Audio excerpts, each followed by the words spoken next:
Aktivis media sosial Permadi Arya alias Abu Janda mengkritik Menteri Agama Nasaruddin Umar. Gara-garanya, Menak tak sepatah kata pun melontarkan statement terkait kasus intoleransi yang terjadi di Cidahu, Sukabumi.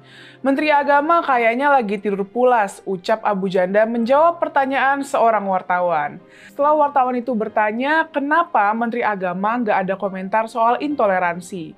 Menurut Abu Janda, kasus intoleransi agama ini sebenarnya ranah Menteri Agama.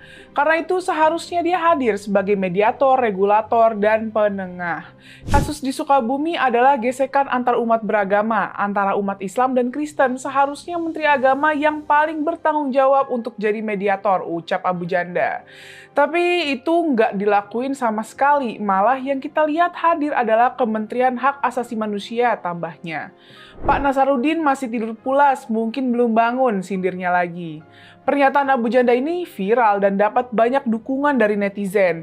Loh, Indonesia ada Menteri Agama tah? Tulis seorang netizen.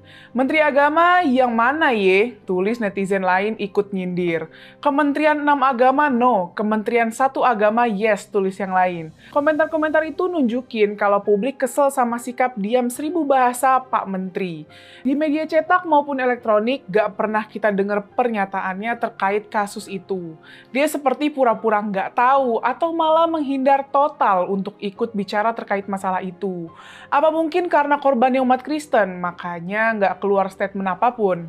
Lumrah kalau akhirnya masyarakat ngasih Pak Nasar dengan cap Menteri Satu Agama. Julukan itu bukan asal jeplak, tapi muncul karena banyak jejak ucapan kebijakan sama gestur beliau yang kelihatan condong ke satu agama tertentu aja. Contohnya pada Desember 2024, Pak Menteri pernah bilang di kawasan elit Jakarta dari Sudirman sampai Pantai Indah Kapuk gak ada masjid megah yang berdiri. Pernyataan itu diprotes banyak pihak karena kesannya terlalu fokus urus pembangunan masjid, padahal umat agama lain juga punya hak atas fasilitas ibadah. Komentar kayak gitu dianggap kurang sensitif sama realitas pluralisme di Indonesia. Selain itu, tiap pidato beliau selalu nyerempet soal penguatan fungsi masjid. Dia juga sering menegaskan peran umat Islam sebagai mayoritas dalam pembangunan bangsa. Akhirnya publik lihat prioritas kebijakan beliau berat sebelah dan jarang banget dengar program nyata buat pembinaan lintas agama. Ini bikin kepercayaan publik makin turun, apalagi kalau pas ada konflik lintas agama malah ngilang. Ini sangat disayangkan sekali. Padahal publik semula berharap banyak kepada Pak Nasar. Sebelum menjawab sebagai menteri, Pak Nasar dikenal sebagai sosok yang pluralis dan penuh toleransi. Masih ingat dalam ingatan kita, Pak Nasar dengan terbuka menerima dan mengajak Paus Fransiskus datang ke Masjid Istiqlal. Bahkan saat itu dia sampai mencium kening Paus Fransiskus. Dalam berbagai kesempatan sebelum jadi menteri, dia sering menyampaikan gagasan tentang pluralisme.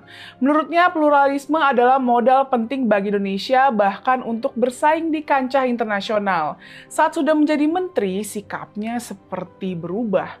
Gagasannya terkait pluralisme dan toleransi seperti hilang. Yuk Pak Menteri bangun dari tidurnya.